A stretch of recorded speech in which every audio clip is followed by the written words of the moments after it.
Kali ini kita berbicara tentang ketidakpastian. Siapa di antara kita yang tidak pernah menghadapi ketidakpastian? Anda mau menikah, Anda juga tidak pasti. Apakah pasangan ini benar menjadi pasangan yang bisa mengantarkan kita pada kehidupan yang lebih baik, yang menyenangkan, yang membuat kita bahagia atau tidak? Tidak pasti. Ketika kita pergi keluar rumah, selalu tidak pasti. Mengambil keputusan usaha juga tidak pasti. Memajukan usaha, menemukan sebuah peluang, kita pikir ini sudah baik, ternyata tidak pasti. Pandemi COVID-19 telah mengajarkan kita tentang ketidakpastian yang harus kita hadapi dengan bijaksana. Kalau ada ketidakpastian, sudah pastilah rumusnya adalah pengetahuan.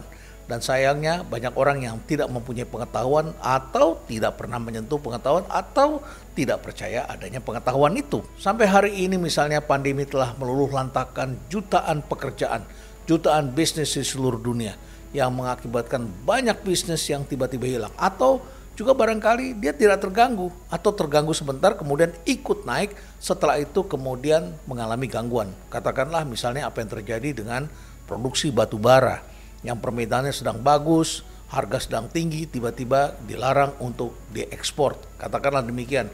Kenapa? Karena ada kepentingan yang lebih besar, yaitu domestic market obligation. Nah, pandemi juga telah mengajarkan kita selain kerugian dalam bisnis, ternyata juga telah merenggut 5,4 juta jiwa manusia pada saat saya bicara hari ini. Di Indonesia ada 144.000 orang yang telah kehilangan nyawanya.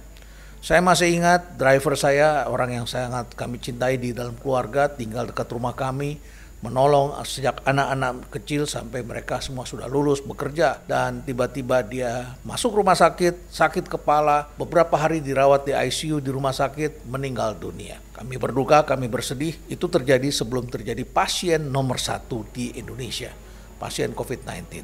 Dan belakangan setelah ditemukan pasien nomor 1 dan kemudian ada pasien-pasien lainnya, kami baru mengetahui itu adalah gejala COVID-19.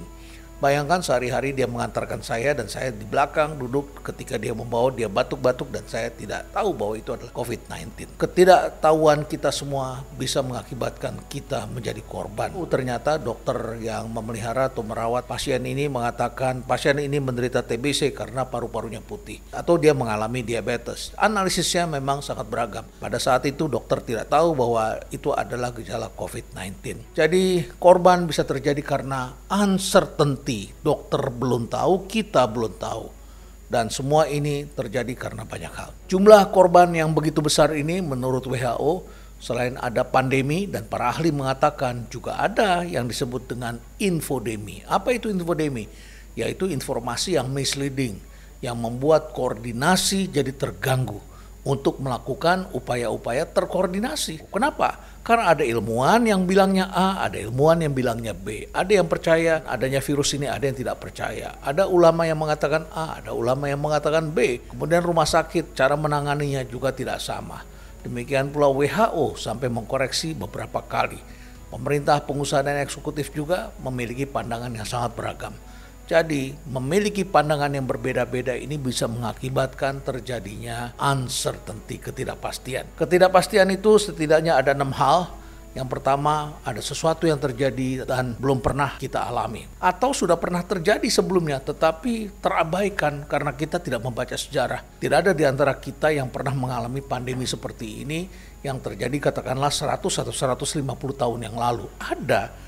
Tetapi pada waktu hari ini tidak ada yang masih hidup, tidak ada yang memberitahu itu adalah pandemi. Tidak bisa dihadapi dengan cara begini, begitu dan sebagainya. Dan kita tidak membaca kejadian-kejadian di masa lalu itu. Yang ketiga bisa jadi juga karena kita tidak mempunyai daya tahan sehingga akibatnya kita tidak bisa mengatasinya.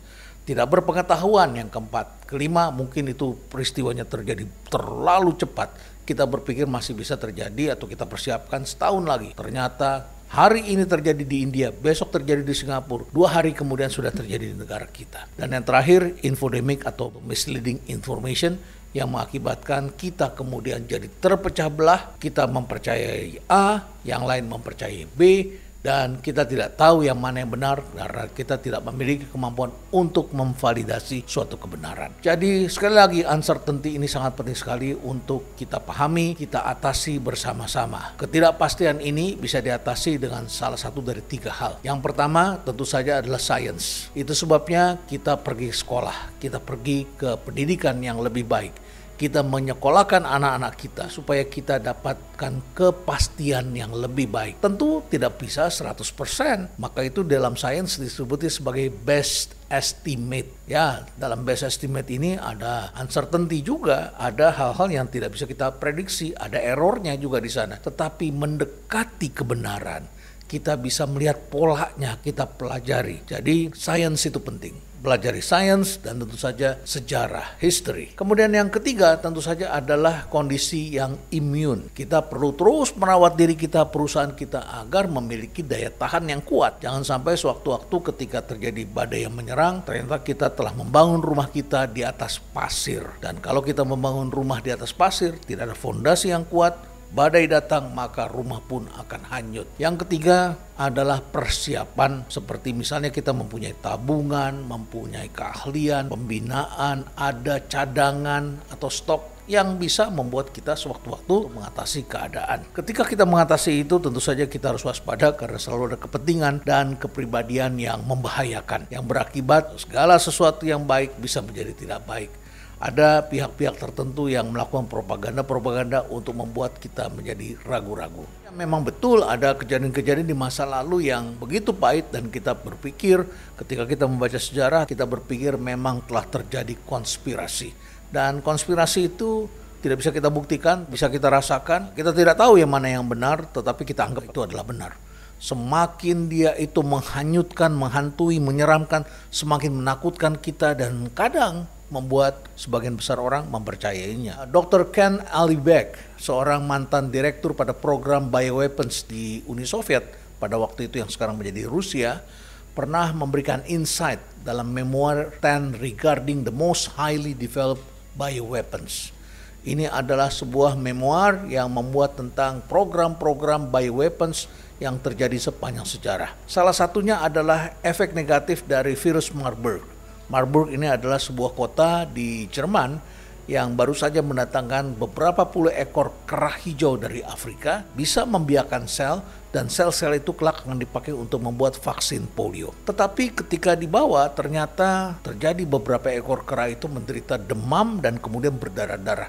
Tak lama kemudian ditemukan ada sejumlah orang di Yugoslavia yang juga mengalami demam dan kemudian berdarah-darah. Dalam memoir tersebut diceritakan ternyata virus Marburg itu pernah digunakan untuk dilumuri dalam alat-alat perang. Dan selain itu juga diketahui bahwa ternyata juga pernah digunakan oleh tentara Jepang ketika menyerang Tiongkok. Dan pada waktu itu digunakan senjata-senjata yang kemudian dimasukkan virus yang namanya plague, berasal dari lalat-lalat yang sudah terinfeksi. Syukurlah itu tidak jadi digunakan sepanjang Perang Dunia Kedua. Dan kemudian juga pernah diberitakan ada bakteri Salmonella yang ternyata juga digunakan dalam bioterror.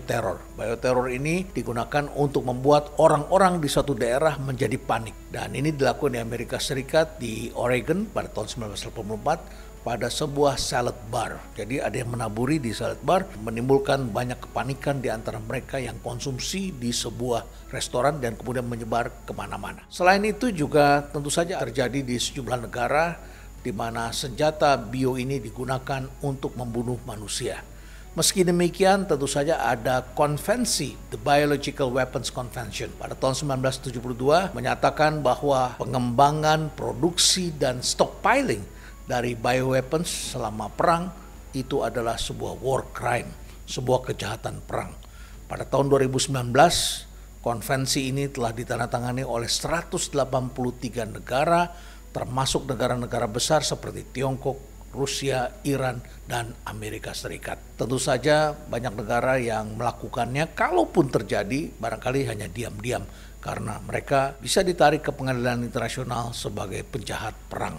dan mereka melanggar hal-hal yang sudah disepakati. Uncertainty seperti ini tentu telah menghantui kita dan sepanjang pandemi telah membuat kita menjadi semakin was-was. Teori mengenai konspirasi ini ada di antara kita, bisa dirasakan tetapi tidak bisa dibuktikan. Sehingga hanya beberapa orang saja yang berani kemudian kasakusuk menyampaikannya. Tetapi Anda tidak bisa membuktikannya. Bagaimana kita membuktikannya? Segalanya serba rahasia dan tidak bisa dibuktikan. Jadi tentu saja sebagai ilmuwan, para ahli harus bisa meredakan ketidakpastian ini dengan memberikan penjelasan-penjelasan yang dapat dipercaya. Tentu saja para expert dan community leaders termasuk para ilmuwan harus bisa meredakan ketidakpastian ini.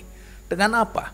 Dengan lebih banyak memberikan nuansa-nuansa yang lebih positif dan memberikan informasi-informasi yang benar. Meluruskan kebenaran dan jangan menyampaikan hal-hal yang sifatnya spekulatif. Karena hal spekulatif itu belum tentu benar dan kalau dipercaya sebagai satu kebenaran tentu saja akan memancing keributan dan kepanikan. Tugas para ilmuwan adalah meredakan segala keributan, kepanikan yang menakutkan ini. Kita perlu menyampaikan hal-hal yang baik, pencegahan, walaupun hal itu barangkali tidak begitu enak. Anda barangkali menyaksikan di berbagai video di YouTube, banyak sekali penumpang yang tidak percaya dengan penggunaan masker, sehingga mereka dengan bebas dan menolak penggunaan masker, bahkan menolak untuk divaksin. Tentu saja dalam beberapa hal ini akan mengganggu orang lain yang berada di sekitarnya. Anda boleh percaya, boleh tidak, tetapi Anda juga harus menjaga kepentingan orang lain, kenyamanan orang lain yang berada di sekitar Anda. Kita semua punya kewajiban kita untuk hidup bermasyarakat dengan baik. Namun demikian, kembali lagi pada topik kita, setiap orang selalu menghadapi uncertainty. Pengusaha hidupnya selalu menghadapi ketidakpastian. Anda jadi pegawai, Anda menghindari ketidakpastian. Yang penting Anda mendapatkan gaji. Tetapi orang yang mendapatkan gaji biasanya mendapatkan sesuatu yang sifatnya adalah standar. Pengusaha karena berani menghadapi ketidakpastian, kalau dia beruntung dia bisa mendapatkan berpuluh kali lipat lebih daripada seorang pegawai biasa yang menghindari ketidakpastian. Tapi seorang pengusaha yang berhasil adalah pengusaha yang selalu menggunakan pengetahuan atau menggunakan orang-orang yang berpengetahuan untuk menghadapi hal-hal yang belum pasti di kemudian hari. Dan kemudian mereka coba mengurangi beban-beban resiko. Ada resiko yang terjadi tetapi kita tentu harus melakukan atau meminimalisirnya, menguranginya, mencegahnya, mencari cara untuk mengurangi beban-beban kita di masa depan. Dan selamat datang di era baru, yaitu era yang penuh dengan ketidakpastian. Solusinya adalah pengetahuan. Ya, kita semua membutuhkan pengetahuan untuk mengatasi ketidakpastian ini. Stay relevant.